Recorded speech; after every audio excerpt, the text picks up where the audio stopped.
Howdy, and welcome to our new feature program this month at the TNM. In this program, we plan on showing you what's going on in your organization, events and things that are happening, items of interest to our membership. We'll also be introducing you to people behind the scenes of your organization. I'm Will Casey, and I make videos. I believe educating the public as to who we are and what we're all about is very important to winning hearts and minds to our cause. This new program series is primarily intended to be used at local group monthly meetings. It doesn't replace the meetings, it's just a supplement to help keep everyone on the same page and to stimulate discussion. We're going to try to keep them to about 20 minutes in length to give you plenty of time for other activities. Some may be shorter, some may be a little longer, but that's what we're shooting for. Speaking of stimulating discussions, our first and only topic for this month has already stirred up a lot of discussion. Last month we had a primary election in Texas. You may have heard something about it. I know after the national elections in 2020, a lot of people were a bit skeptical of the results. Many believed there were some pretty serious improprieties in many of the states. I don't know about you, but I was hoping that Texas would rise above all that and we could have confidence in our election process. Well, apparently there are some pretty significant issues that showed up during our election last month. Daniel Miller, president of the TNM and candidate for lieutenant governor, took a look at some of these during one of his recent late-night coffee talks. We're going to dedicate this month's program to a greatly condensed version of this video. I encourage you to watch the full version of this coffee talk. It can be found on most of the streaming platforms, YouTube, Facebook, and the like. Just search Late Night Coffee Talk with Daniel Miller Election Wrap-Up. Now, this is going to be one of those months where this program runs a little more than 20 minutes, but I know you'll agree it's worth it. Let's get right to the video. But as we came out of the election on March the 1st, there were lots and lots and lots of questions, right? And we're going to just take a few of these and break them down and just see what you think, right? So let's take this one because this came up that night, and I think it's a question everyone should be asking.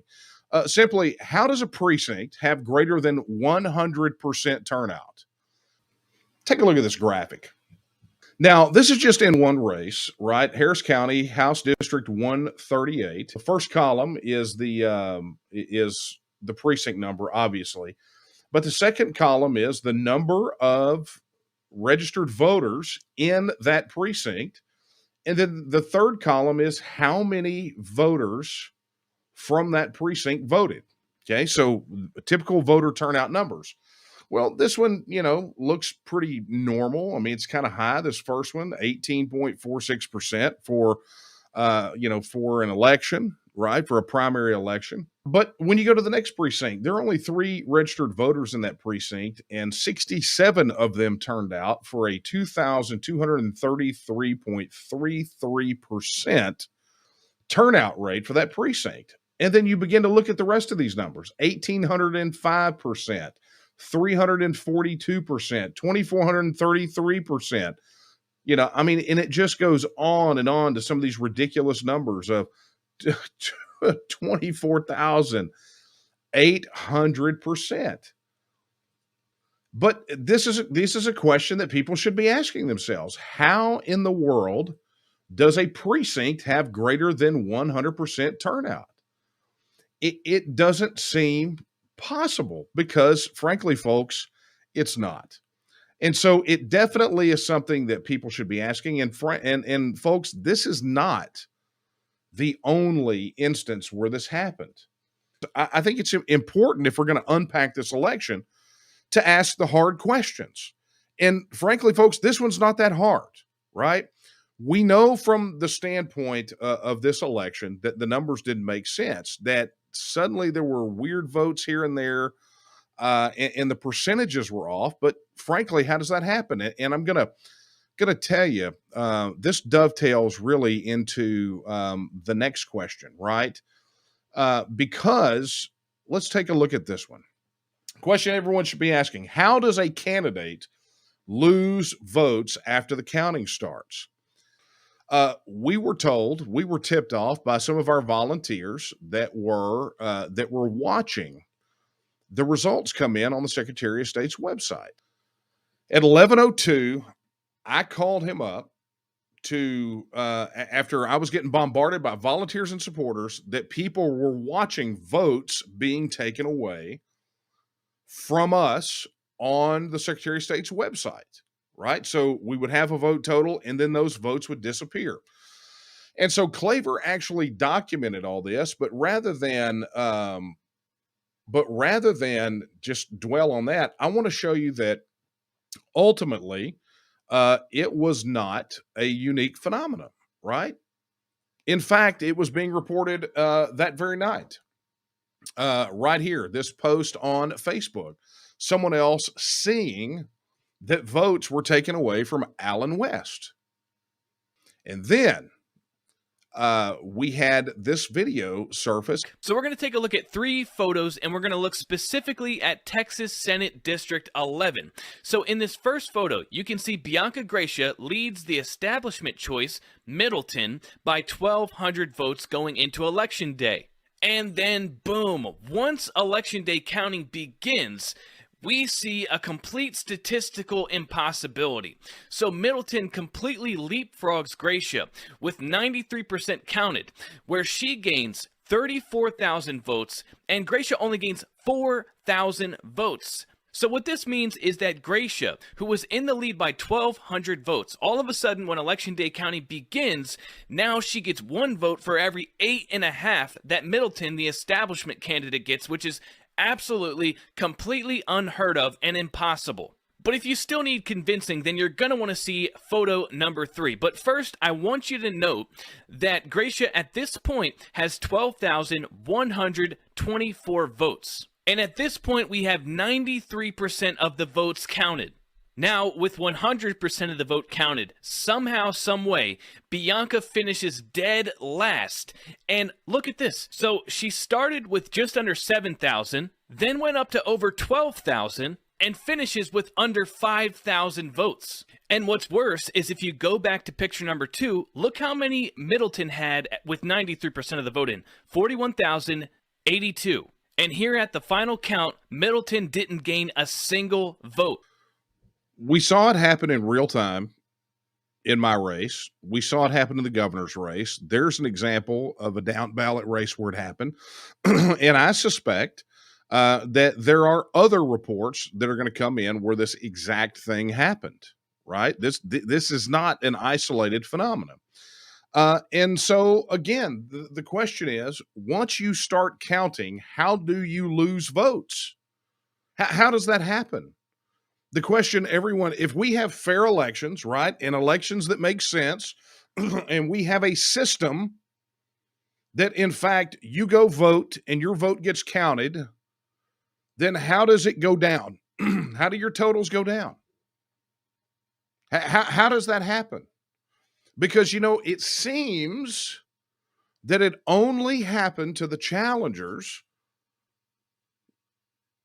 and not to the people who ultimately won. So how does that happen? A question every Texan should be asking about our elections right now, about March the 1st, right? So let's move along to another question you should be asking. If you look at the election numbers, right, across all sorts of data points, one of the things you're going to find is that right out of the chute, this election somehow managed to defy all statistical trends, right? I mean, beyond common sense, right? Because let's be honest, sometimes we look at things and we have a bit of a perception bias, right? But the numbers themselves don't lie, right? But let's just start by looking at the first of these statistical trends.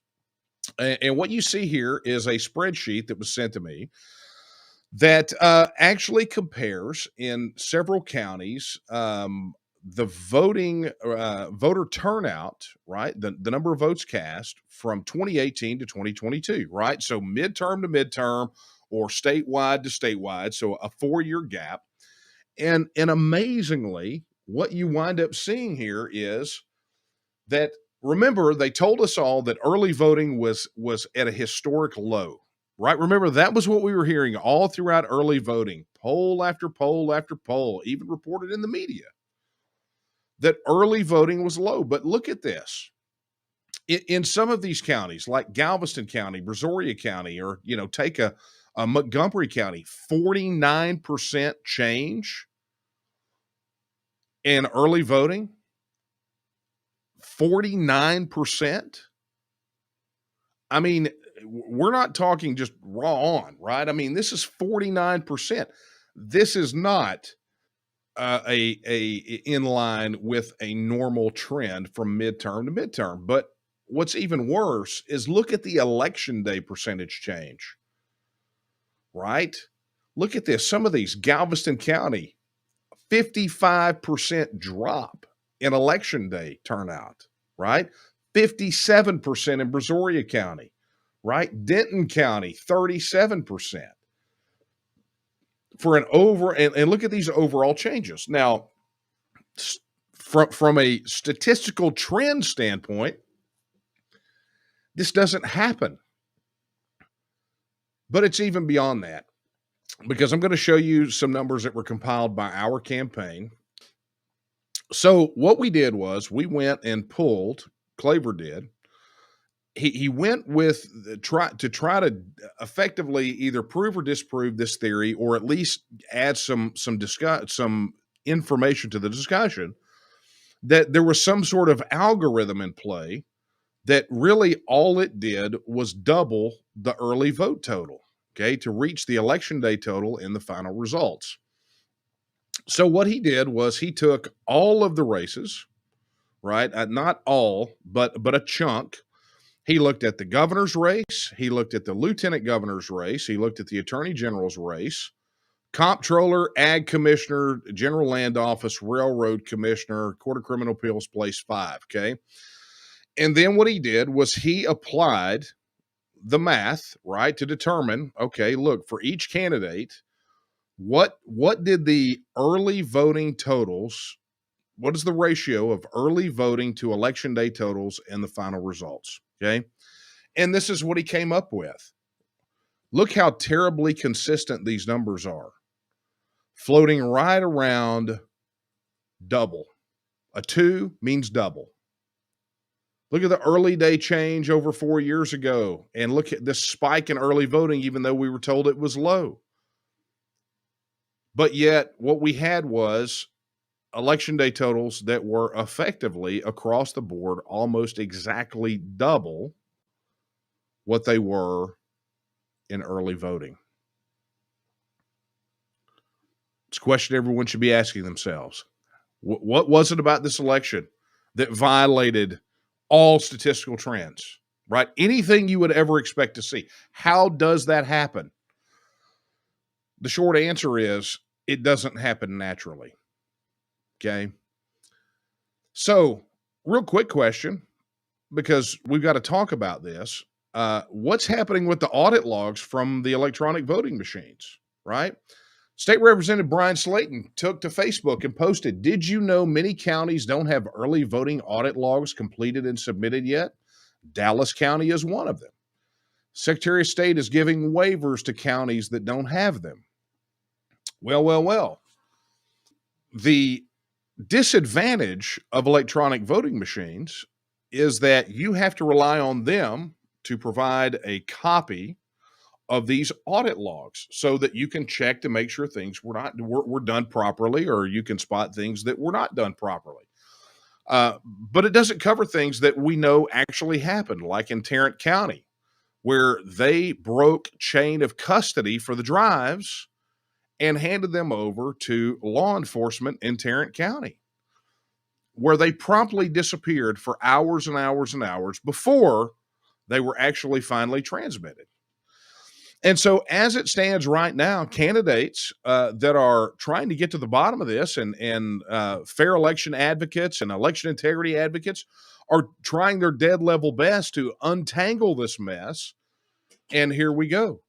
We've got people that can't even provide these audit logs. right? So how are we expected to rely on these machines when we can't even get the part of the machine that exists to show us that the machine was not tampered with, that the vote totals that came out were the actual votes that came in? So it's a question everyone should be asking themselves, and frankly, asking their election judges. Do you have the audit logs, right? Ask the elections administrators, do you have the audit logs? Get your hands on them. So how did the counties violate the law and get away with it? Brenda Cash over there in Lavaca County, this is what she posted. She said Lavaca County has 11 precincts. The Secretary of State webpage for Lavaca County voting day numbers has 2 precincts, which has a message which says no report submitted for these 2 precincts. Our county election administrator states they were submitted. On the Lavaca County website page, all numbers and data are present. Our data does not match Secretary of State data, and trying to get this corrected before the canvass may be impossible. Now, I'm not saying that the county violated the law, but it does make you question, where is the disconnect? So we're getting these reports, first starting in Bell County, of counties not having their ballots sequentially numbered. Well, this report in the Waxahachie Daily Light, and I'm going to tell you, these guys here in Ellis County did it right. They appropriated the money, got the proper ballots. But here's what it says. In other words, one pre-numbered ballot is printed for every single registered voter in the county. However, and this is where it gets important, a waiver from this requirement is available for counties that use approved voting machines, which utilize randomly numbered ballots.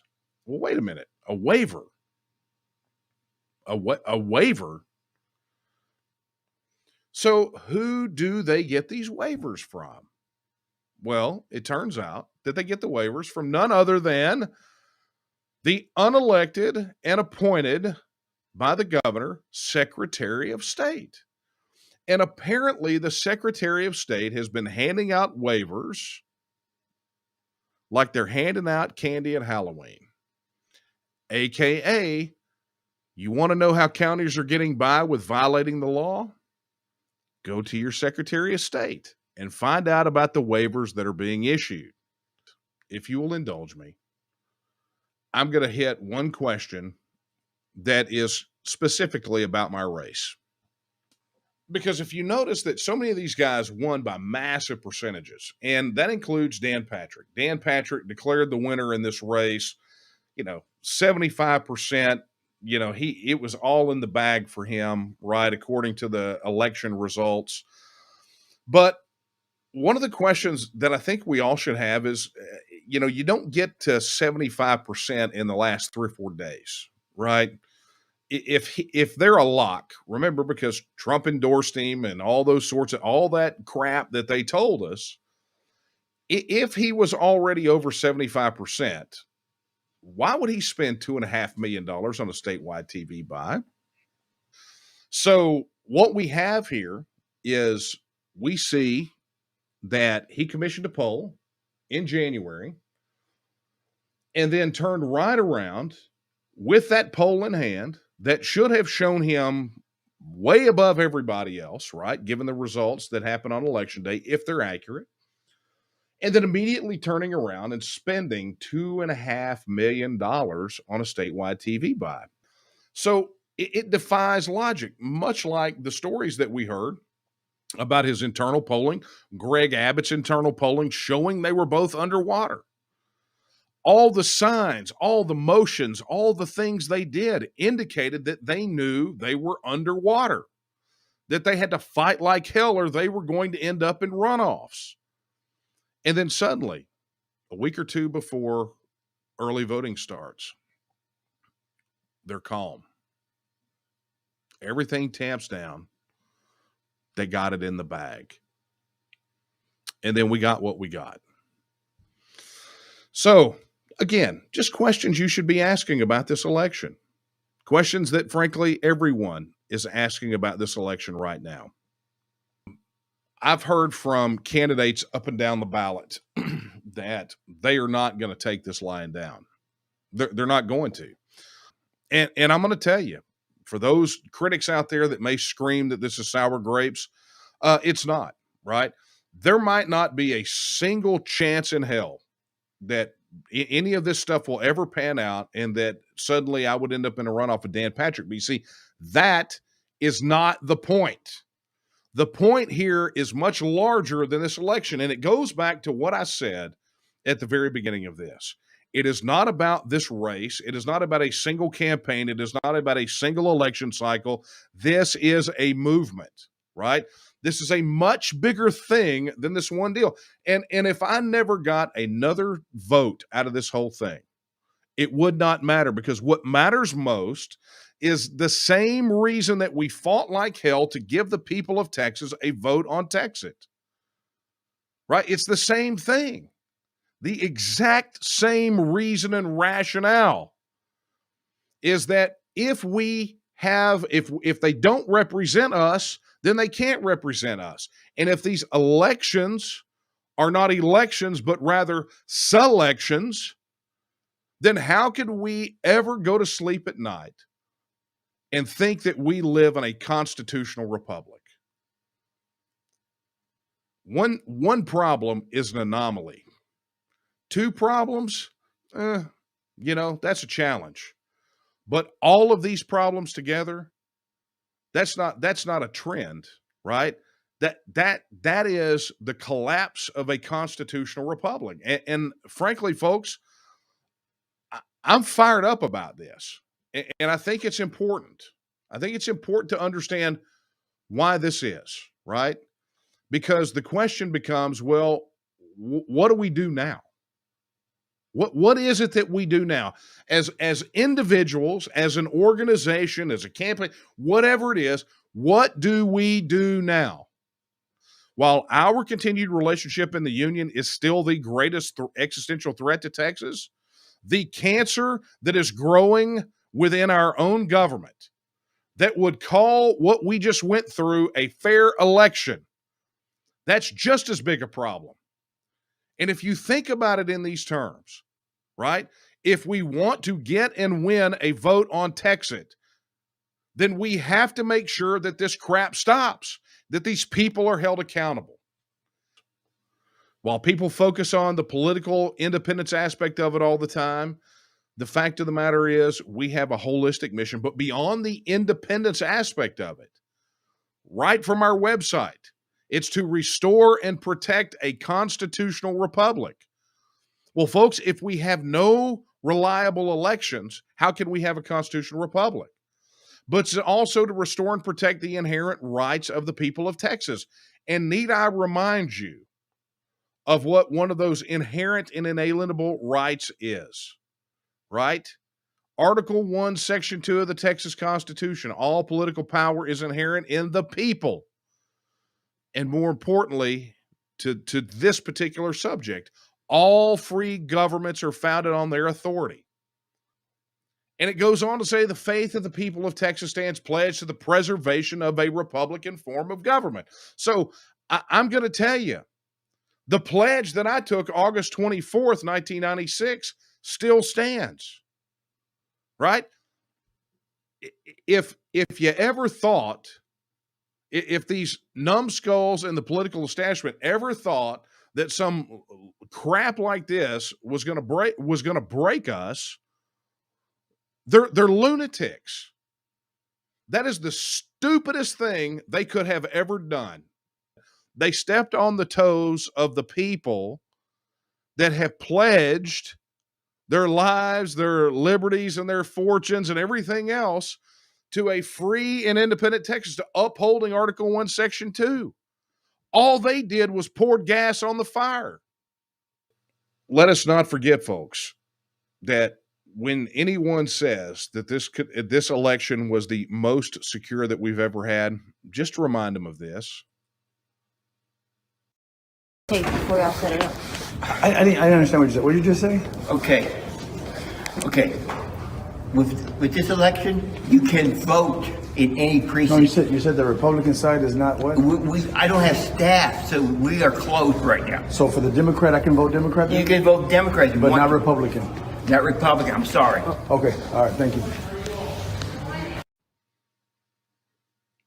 Seems fair, right?